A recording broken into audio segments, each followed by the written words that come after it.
Welcome back to Proverbs 31 Life. This is our Homeschool Friday. So a lot of you have asked, how do you get started? So I'm going to keep this in some very simple things for you and just help you get started. So first thing is, if you feel like God is calling you to homeschool, keep praying about it. But also, if you are the wife watching this video, talk to your husband.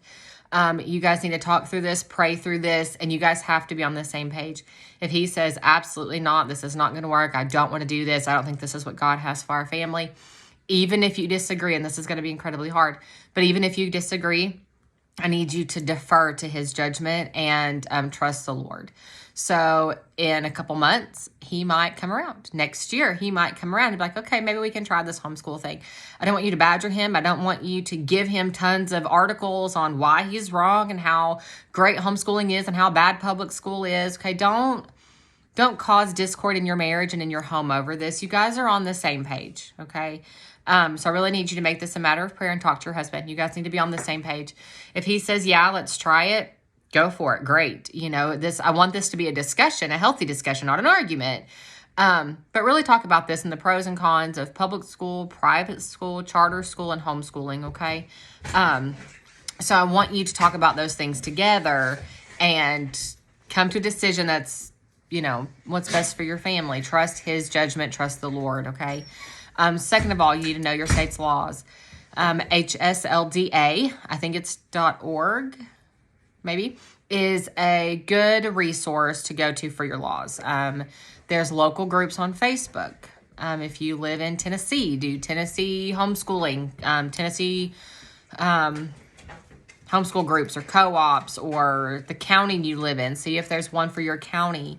A lot of people like the socialization co-op aspect of homeschooling, so there's probably a group.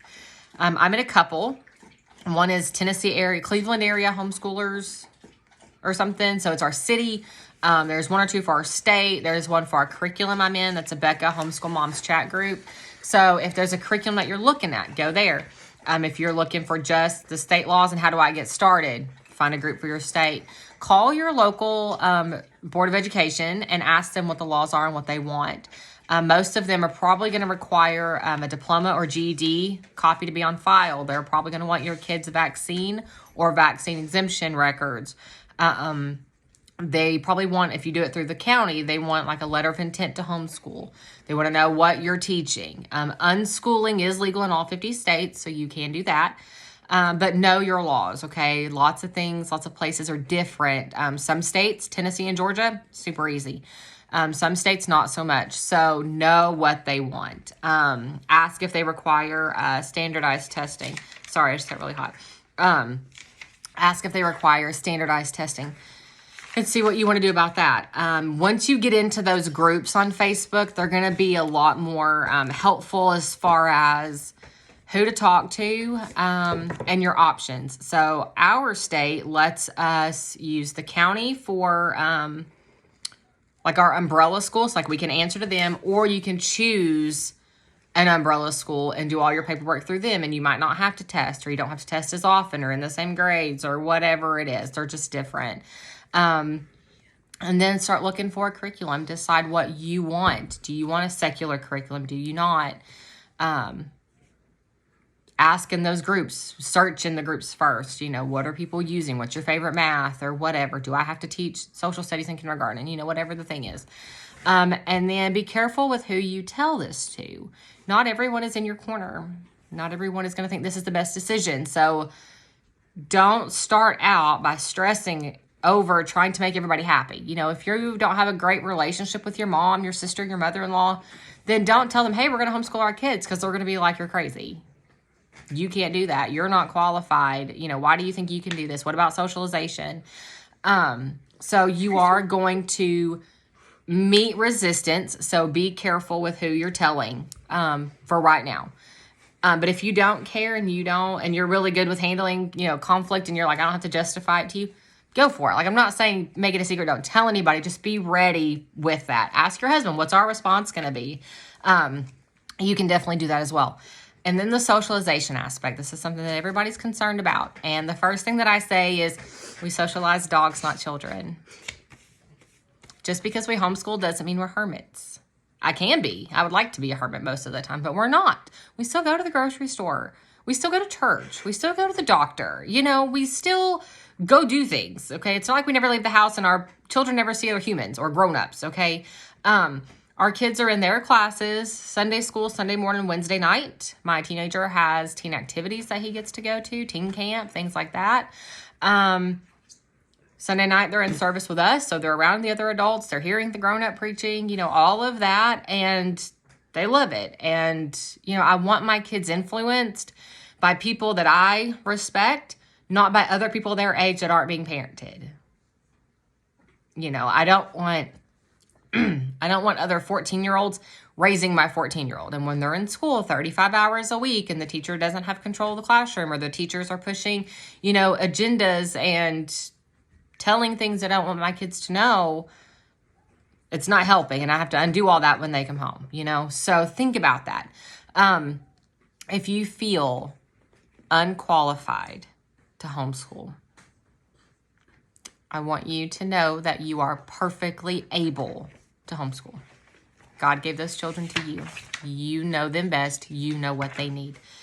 Does that mean it's easy? Some of you have special needs kids. No, it's not easy. Not every day, not always.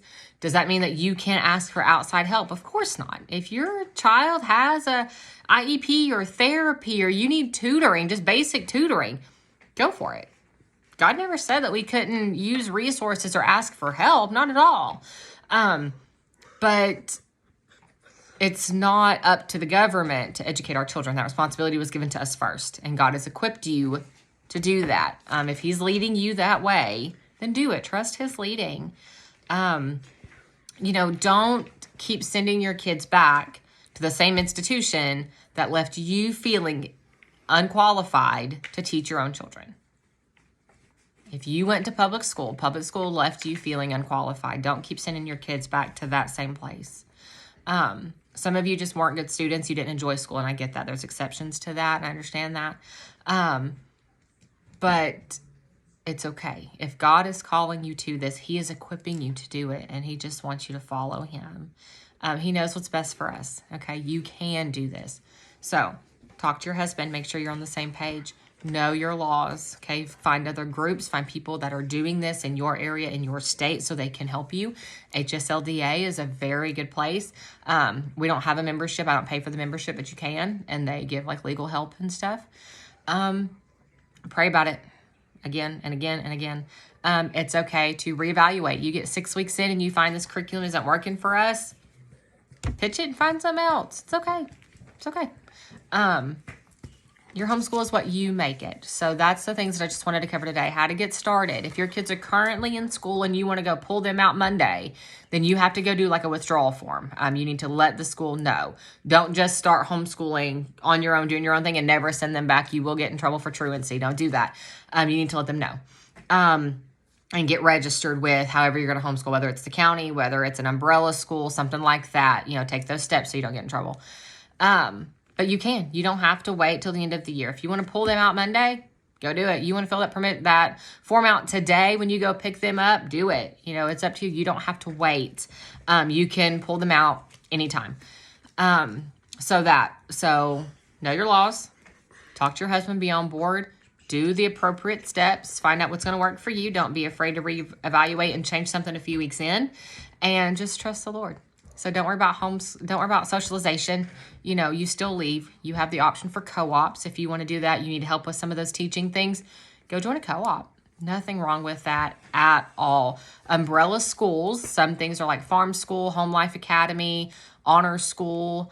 I think Gateway something is a school. These are some things that are just local to the Tennessee area. You can use those. There is a fee per student per year.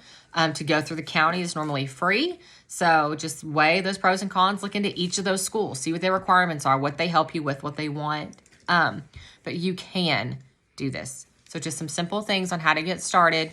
Be on the same page with your husband. Know your laws. Join some groups. Find your options. And don't stress about this. If God is calling you to do this, he's going to enable and equip you to do it. Okay? So stay in the Word. Stay close to the shepherd and let him lead you in paths of righteousness.